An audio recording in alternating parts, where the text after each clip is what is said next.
E aí, pessoal do Fino, eu sou o Ricardo Jarrem e hoje eu vim aqui para contar um pouco sobre a história do livro Dindo. Eu sou escritor e professor e tenho 37 anos. Vamos conversar? Esse livro, ele fala sobre cura, né? Eu fiquei viúvo recentemente, tem 6 meses que eu fiquei viúvo. O meu esposo, a gente pode dizer que ele foi suicidado pelo sistema.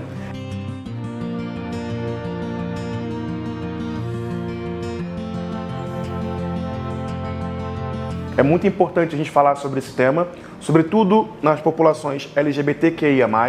Né? Existe um projeto de genocídio, né? Ainda mais para os LGBTQIA+, pretos e periféricos.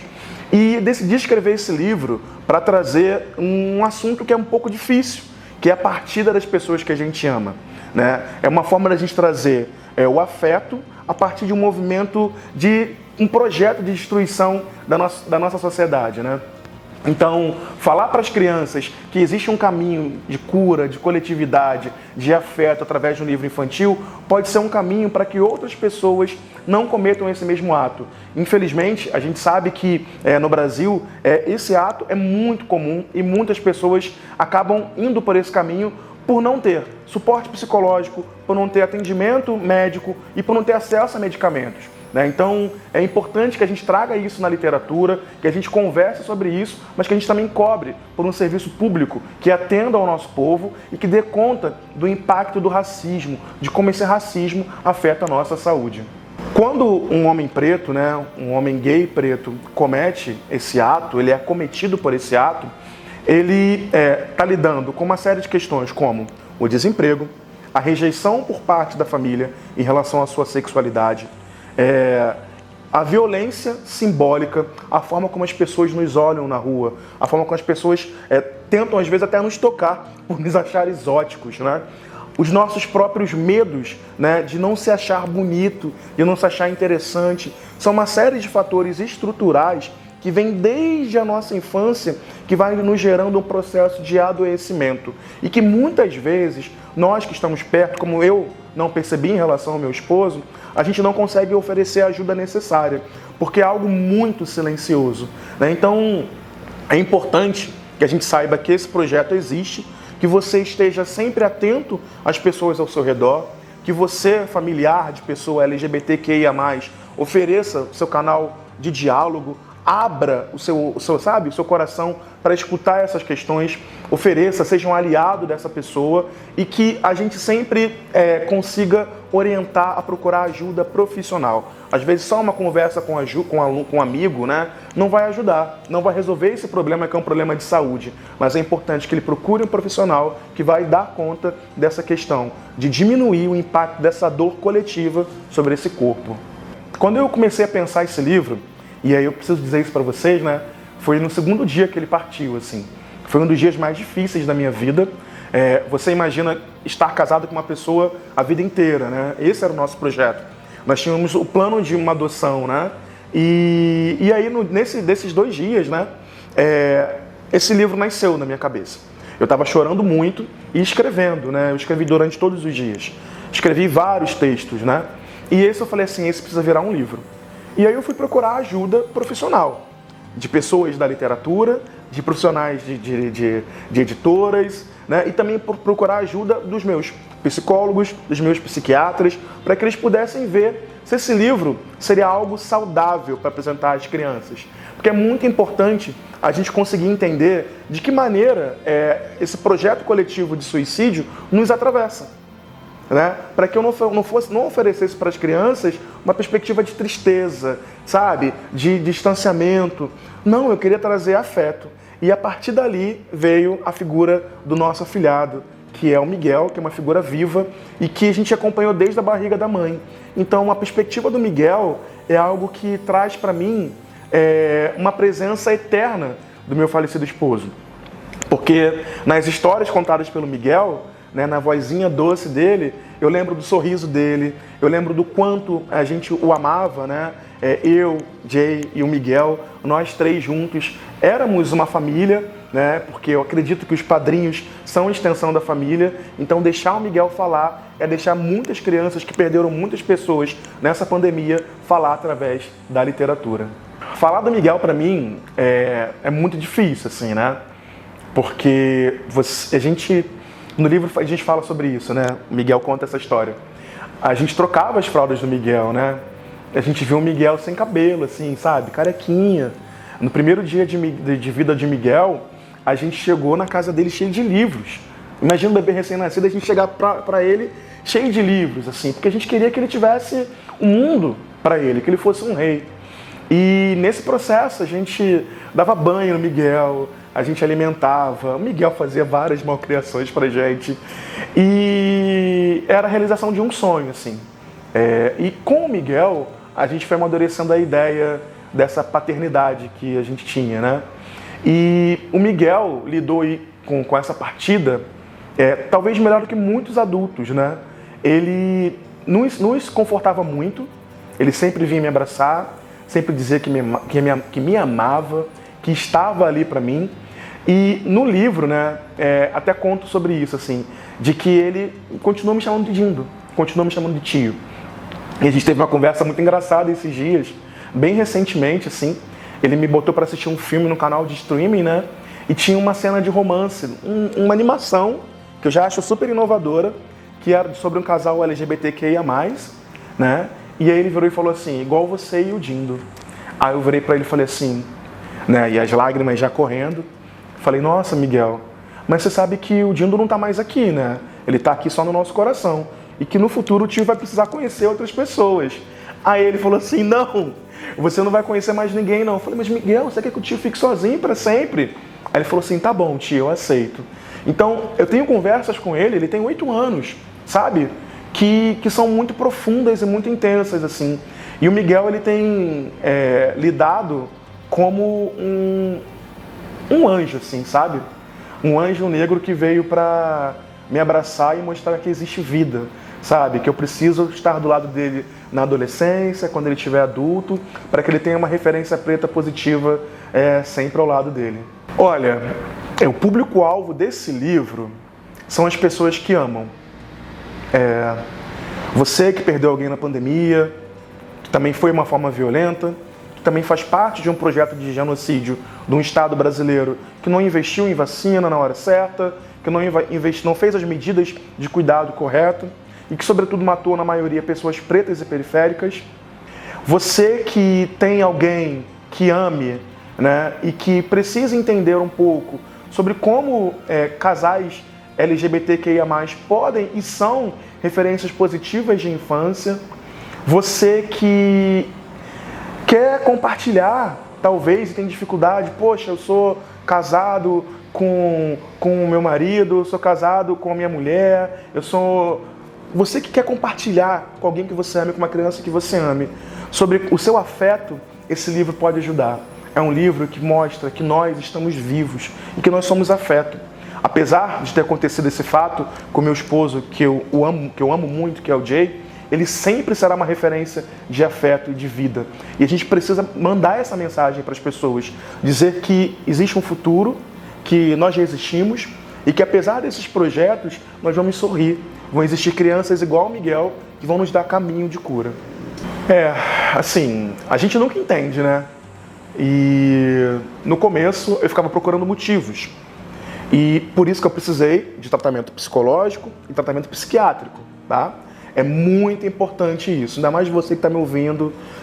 Qualquer coisa que você esteja sentindo, qualquer vontade, qualquer medo, qualquer insegurança, procure uma ajuda profissional. Eu vou dizer para vocês que a minha rede social, meu Instagram, o meu direct, era uma série de pessoas pedindo ajuda. No primeiro dia em que eu fiquei viúvo, eram muitas pessoas pedindo ajuda, indicação de psicólogo, indicação de psiquiatra, e eu consegui ativar uma rede de atendimento incrível, assim. Então, se você não sabe para quem pedir ajuda, sabe, procure alguém, procure um amigo, uma amiga, porque a gente nunca sabe quando esse sufocamento ele vai aparecer. Então a gente tem que estar munido de todo o cuidado. E é muito importante pensar o seguinte, a gente tinha um plano, né, de ser pais, assim. E eu vou compartilhar com vocês algo que poucas pessoas sabem.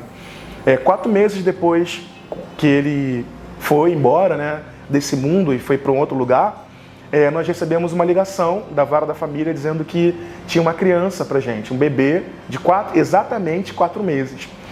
E para mim foi muito difícil, era um bebê negro, com deficiência auditiva e provavelmente com deficiência visual, que era o nosso projeto. A gente tinha um projeto de adotar esse perfil de criança, porque ele tinha disponibilidade de tempo e eu também tenho a disponibilidade técnica, né, de cuidar, e a gente queria essa criança. E aí eu tive que dizer não para essa criança, dizer que ele tinha ido embora, dizer que eu não estava preparado psicologicamente para assumir um filho sozinho ainda. E foi muito triste para mim, porque esse era o maior sonho da vida dele. E eu fiquei pensando, nossa, se ele esperasse mais um pouquinho, a gente ia conseguir ter a nossa família, ter o nosso filho, realizar o nosso maior sonho, que era cuidar de um bebê e demonstrar afeto, demonstrar amor. Então, com isso, que eu quero dizer para vocês, por mais que vocês achem que não tem perspectiva, que não tem futuro, que não tem esperança, sempre há um caminho, sempre há uma proteção. Procure o lugar que você acredita, a sua fé, nunca esteja sozinho. Por mais que você pense, não, amanhã nada mais, tudo vai mudar.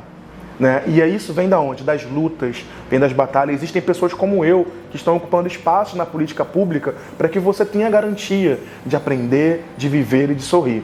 Então, não desista. Nós estamos aqui. Como eu disse da outra vez aqui, né? Nós somos os machos, né? Aqui, né? E a gente sempre é mais forte, né? E isso vem muito do processo de escravização dos homens negros, né? Quando eles eram expostos lá no Valongo, né? O Valongo, vocês precisam pesquisar sobre isso, conhecer ali na pequena África, que é o único centro de memória que ainda guarda o lugar onde eram chegados os escravizados. Nem em África existe mais esse lugar. Quando nós éramos lá expostos naquele mercado de escravizados, olhavam os nossos dentes, os nossos músculos, e nós éramos julgados como homens fortes, como brutos, como animais, né? Nós éramos animalizados. E esse olhar ainda permanece, de que o homem preto ele não sente, ele não sofre, ele é alguém mais sabe? Nós não temos o direito de chorar, nós não temos o direito de sofrer, nós não temos o direito de amar. E eu penso que quando o canal Fino abre a porta, né, para eu, um homem preto, vir aqui, escritor, falar sobre isso, traz a oportunidade de que vocês pensem nesse seu lugar na sociedade. Se você, enquanto pessoa não negra, atua enquanto um opressor, reproduzindo os movimentos coloniais, e você, pessoa negra, que está vivendo esses processos, que não consegue demonstrar seus afetos, que você procure ajuda. Nós temos que amar, nós temos que nos tocar. A palavra dengo é muito importante para a gente, né? A negritude só existe na coletividade. Tem uma pensadora africana, né, a Sombonfu Somé, que ela fala que a vida ela só existe em comunidade, no compartilhamento de afetos. E Dindo fala sobre isso, sobre o compartilhamento de afeto entre 2 homens gays pretos, que já choraram diversas vezes na frente do afilhado, que já mostraram vulnerabilidade para ele várias vezes e que estão aqui eternizados nesse livro como uma forma de ensinar a milhares de crianças que o amor preto ele é cura, né? Que existe uma resposta para toda essa opressão, para esse projeto de silenciamento do nosso corpo. Eu acho que a primeira coisa é quando a gente acorda e quando a gente olha, a gente se culpa, né? E as pessoas eu acho que não tiveram esse movimento assim. Não tiveram coragem, talvez, né, de chegar e falar sobre isso. Mas a gente sempre procura, né? E até hoje tem amigos, né, e amigas e parentes nossos que falam, poxa, eu me sinto muito culpado porque eu não ajudei. Eu digo, não, ninguém tem culpa. Ninguém tem culpa e todos nós temos culpa. A culpa é coletiva, a culpa é do sistema, a culpa é de um projeto de desemprego, a culpa é de um projeto de corpo perfeito, né? É engraçado e muito triste, né? Que ele era um homem lindo, ele não se achava bonito, ele sempre se achava muito gordo, né? E ele corria atrás de um ideal de corpo impossível. É esse padrão, sabe? É esse sufocamento, é esse projeto de endividamento. Quantos homens pretos e LGBTQIA+, estão vivendo um endividamento hoje? É sobre esse lugar. A culpa não é do Ricardo, a culpa não é de você que está assistindo, mas é de como a gente não se organiza para enfrentar esse sistema que tenta nos levar para esse lugar de adoecimento. Na verdade, assim, existem vários sinais, assim. O principal sinal que eu me lembro, assim, é que a pessoa, ela começa a se entristecer muito, né? E aquela tristeza, ela não diminui. É como se a pessoa estivesse entrando num lugar que ele não conseguisse voltar.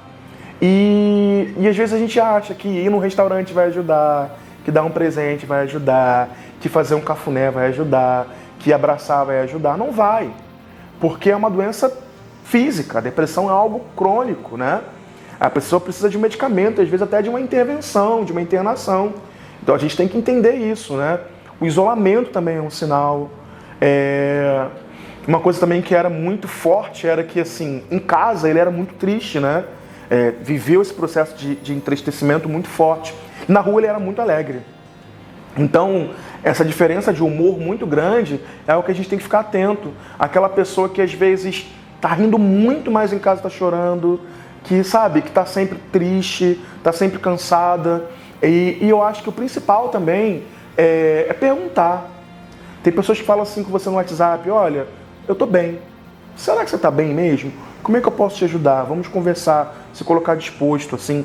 E também, geralmente, as pessoas, antes de cometer esse ato, né, de serem cometidas por esse ato, as pessoas tentam outras vezes. Eu não sabia que ele tinha tentado algumas vezes e tinha desistido.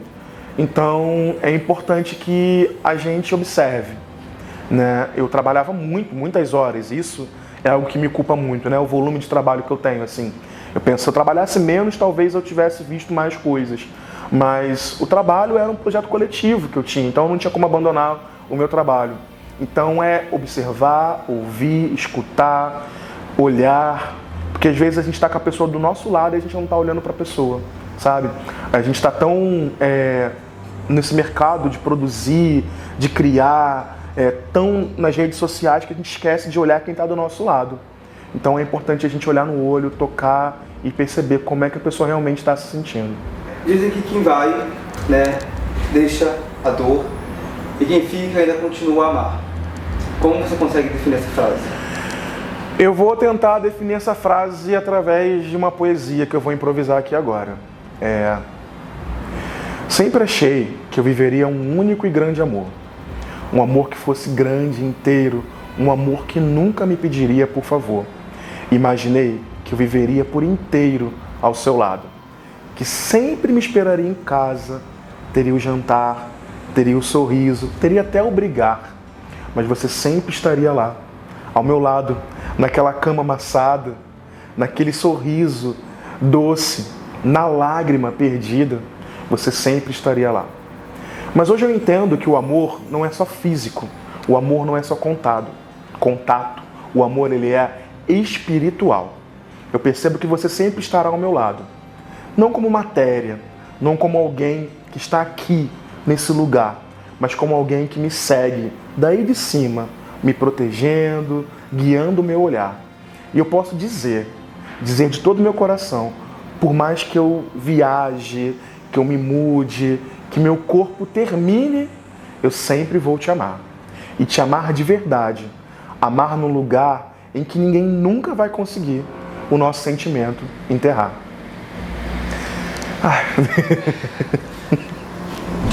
Então, pessoal, o livro Dindo está disponível e eu super indico para todas as famílias. Vocês podem entrar no site da editora Conexão 7, que é uma editora de 3 irmãos pretos incríveis, assim. Comprando o livro, vocês ajudam também empreendedores pretos, tá? E você que está precisando de ajuda, eu tô aqui, eu sei que eu sou um só, mas eu posso indicar profissionais também. Existem as redes de ajuda, existe o centro de CVV também, que tem seu telefone, né? Existem os coletivos LGBTQIA+, existem vários lugares que a gente pode procurar, né? E você que tem disponibilidade, você profissional da saúde, esteja atento, coloque o seu número aí à disposição para conversar para alguém. Eu tenho certeza que vai ter alguém que vai assistir esse vídeo e que vai precisar assim, olha, eu sou um profissional de saúde, estou aqui disponível para atender alguém. Porque a gente precisa se ajudar, tá? Não é só o dinheiro que vai fazer com que a gente mude esse mundo, mas é entender que a comunidade, que o coletivo é a única e possível cura. Vamos juntos.